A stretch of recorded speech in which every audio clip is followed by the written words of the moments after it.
네, 2024년 12월 9일 이정훈입니다. 비상계엄 후폭풍이 계속 불고 있는 가운데 조금씩 가닥이 잡혀갑니다. 그러나 그와 반대로 혼란이 더해지는 면도 있습니다. 가닥이 잡혀간다는 건 무슨 얘기냐?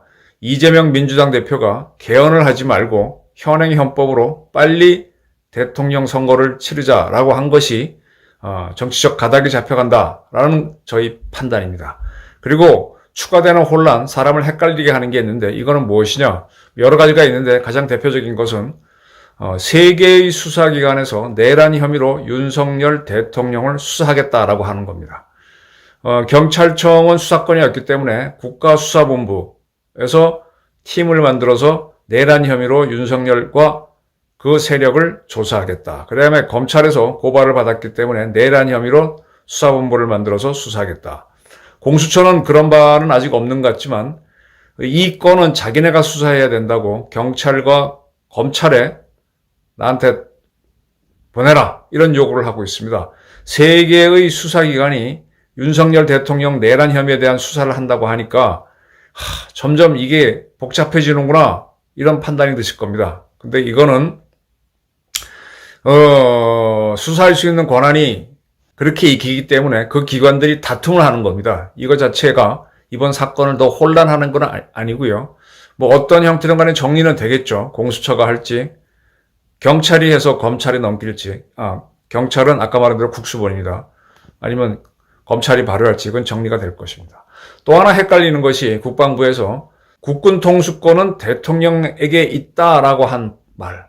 이건 또 무슨 소리지? 그럼 대통령이 또 우리 군을 마음대로 주의해서 할 수 있나 이런 얘기인데 현행 헌법상 대통령이 현재 유고 상태가 아니기 때문에 통수권은 대통령한테 있고요.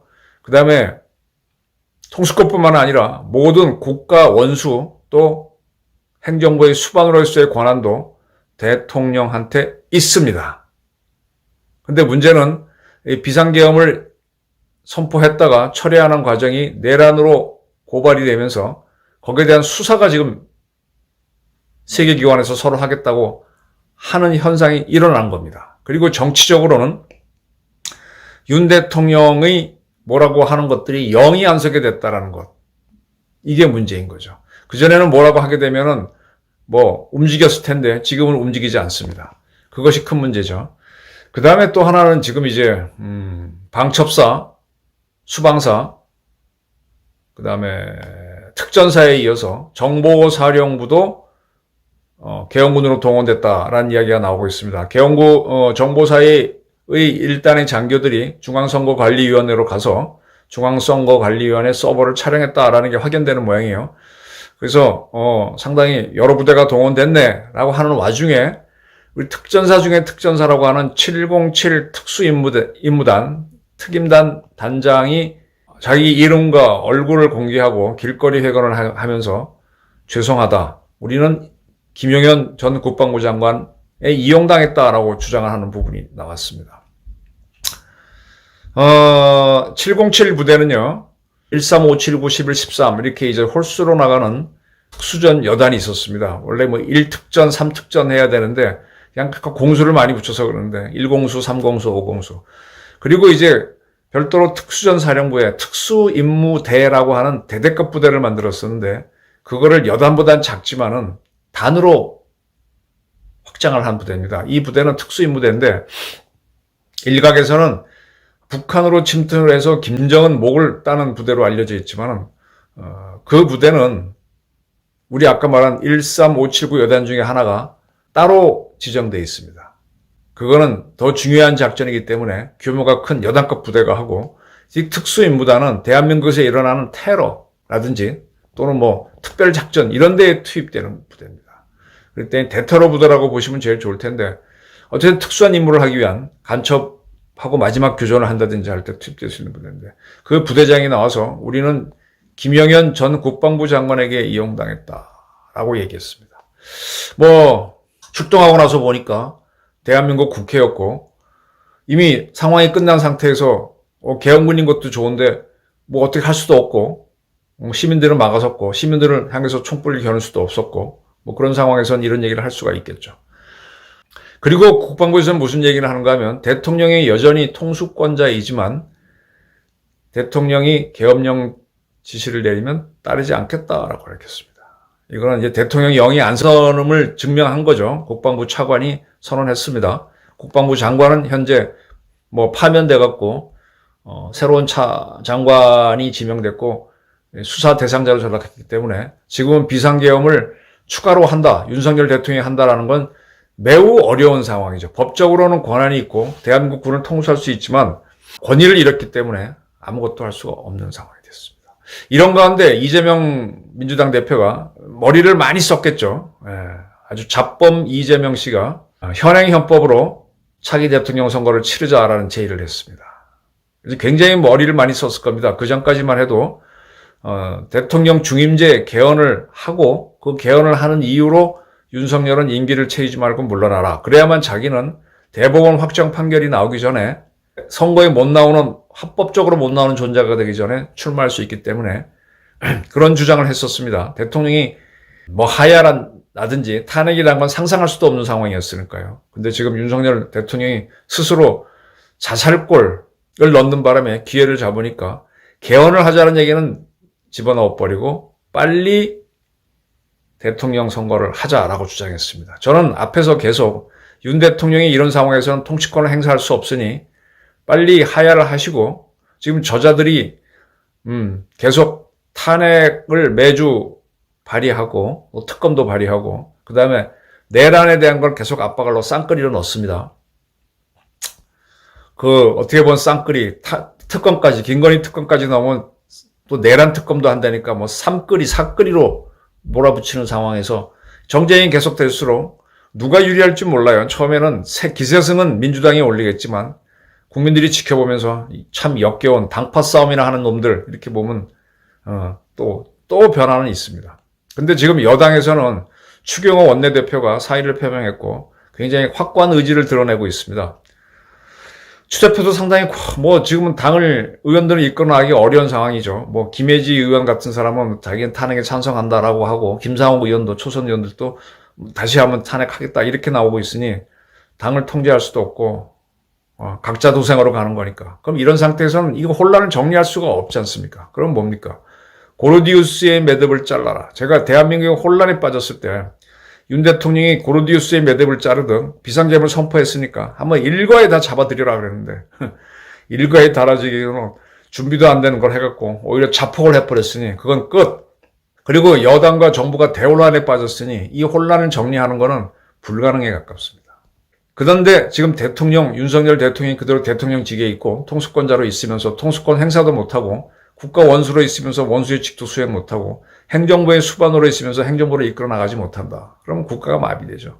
이런 상태에서는 빨리 하야를 하시는 게 낫죠. 그래서 한덕수 총리가 대통령 권한을 대행하면서 수습을 하고 정리를 하고 여기서 공무원을 움직이게 해야 되죠. 극단적인 경우를 생각해 봤습니다. 윤 대통령이 지금 일체 모습을 드러내지 않고 있는데 혹시 극단적인 행동을 하지 않을까 이런 생각도 해봤습니다. 국민에게 담보하는 글을 남기고 그러면은 맥없이 옛날에 박근혜 대통령이 청와대를 걸어 나오면서 이 보수 애국 세력이 무너졌는데 이번에도 그렇게 되는 건지 아니면은 어떤 행동을 하는 건지. 지금 우리나라에서 애국 세력 중에서 이승만 대통령이 4.19 때 젊은 학생들이 희생이 되고 그때는 희생이 됐었죠.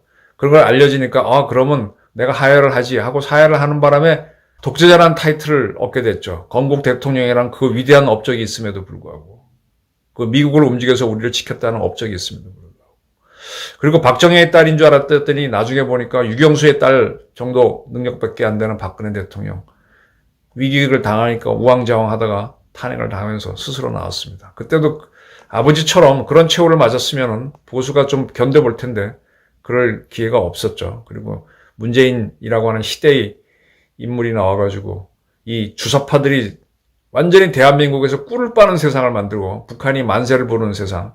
그 결과가 트럼프하고 김정은이 만나는 그 지경까지 갔습니다. 거기에서 트럼프가 방향을 틀어줘갖고 그나마 벗어났죠. 북한한테 가서 남쪽 대통령이라고 하는 그런 처절한 사태까지 벌어졌습니다. 뭐 지금도 이제 윤 대통령이 어떻게 물러나냐에 따라서 그런 사태가 일어나지 말라는 법은 없습니다. 가능성은 충분히 있습니다. 그래서 그런 걸 막으면서, 자, 6.25 전쟁 때 메가더가 오판을 했죠. 그래서 크리스마스 대공세, 그래서 10월 달부터 총공세를 가죠. 근데 중공군이 10월부터 막 넘어오면서 밀리게 됩니다. 인민군만 상대로 했으면 성공했겠죠. 뭐 초산까지 올라가고 두만강에도 가까이 갔으니까. 근데 거기에 밀리면서 1월 4일 날 서울을 내줍니다. 그러면서 이제 미국에서는 메가더를 해임하고 리치 웨이를 보내는데, 그 리치 웨이가 철수를 할 때 철수를 굉장히 잘했죠. 철수가 두 가지가 있습니다. 흥남 철수를 할 때 미 해병대가 하가로리까지 함경남도 깊숙이 들어갔다가 중공군 대포의 공세에 걸려서 아주 추운, 지금보다 더 추울 때죠. 그리고 철수를 하면서 그때 그 지사단장이 누군가, 그 친구가 했던 얘기가 새로운 방향으로의 공격이라고 그랬습니다. 후퇴를 하는 건데, 후퇴인데 새로운 방향으로의 공격. 이 매서운 추위하고 중공군의 포위를 뚫고 나가면서, 그 다음에 부상병을 이끌고 나가면서 새로운 방향으로 공격을 해서 빠져나왔고, 그 부대를 실기 위해서 흥남에서 우리 미군이 최대한 배를 동원했고, 거기서 북한 주민들, 한국에 가겠다는 주민들하고 미군들, 한국군을 다 실어 나왔죠. 다 실어 나왔죠. 흥남철수 성공적으로 했죠. 그래서 그 전력이 보존됐기 때문에 그 이후에 전투를 할 수 있었고, 그 다음에 이 서부전선에서는 리치 웨이가 서울을 내주면서 이제 아주 성공적인 철수 작전을 하죠. 그래서 장원까지 확 부대를 빼버립니다. 빼면서 서울에 있던 유엔군 전투 장비를 다 태워버리고 식량도 태워버리고 빠져나오죠. 그리고 빨리 빼고 난 다음에 장원에서 새롭게 전선을 딱 한 다음에 돈트리스 오퍼레이션, 그래서 거기서 일단 인민군, 중공군 공격을 막아세우고 하나씩 걷어 올리는 작전을 합니다. 그래서 서울을 수복하고 지금 휴전선에서 정전을 하게 됩니다. 지금 국힘당, 그 다음에 윤석열 정부가 무너지는 거는요, 이거 무너질 때 확 빨리 후퇴를 해야 됩니다. 버릴 건 빨리빨리 버리고, 그리고 뒤에서 선을 딱 치고 난 다음에 저쪽도 지금 마구 쳐들어왔기 때문에 보급 라인부터 모으기가 엉망입니다.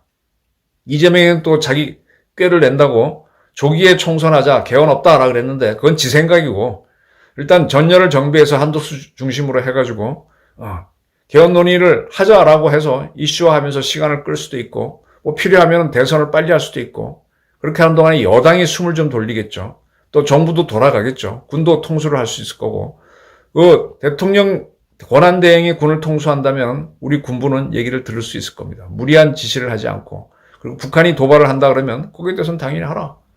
그리고 우리 군인들도 충성스럽기 때문에 북한이 뭔가를 빌미로 한다 그러면 거기에 대해서는 저는 헌신할 것으로 믿습니다. 물론 인민군이 도발했는데 이거 뭐 해야 돼요 하고 물어버리는 시시한 장성들도 있겠지만, 그래도 다수는 애국자라고 저는 믿습니다. 그렇게 하면서 이제 이재명, 어떠한 세상이 돼도 이재명은 안 된다. 너도 윤석열과 함께 떠나라. 이러한 확고한 목표를 가지고 우리도 버릴 건 버리고 정리해서 나가야 됩니다. 이재명이 개헌하지 않고 지금 헌법으로 대통령 선거를 하자라고 덤볐습니다. 자, 그러면 거기에 따라서 이제 수순을 생각할 수 있죠. 네.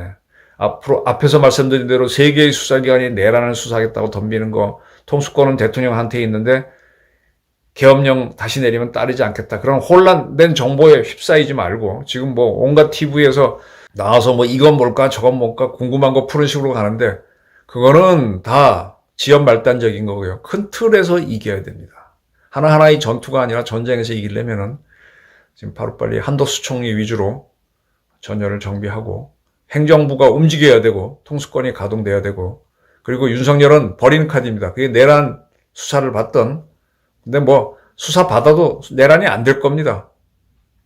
그리고 하야해버리고 나면은 뭐 탄핵이 뭐 그럴 것인 거고 없어지는 거고, 그리고 이제 오로지 자기 집권만을 위해서 조기 총선을 외치는 이재명 세력의 그 욕심이 드러나면 국민들도 좀 생각이 달라질 거고, 그 다음에 한덕수 총리가 굉장히 헌신적으로 잘 해주셔야죠. 노련한 분이니까.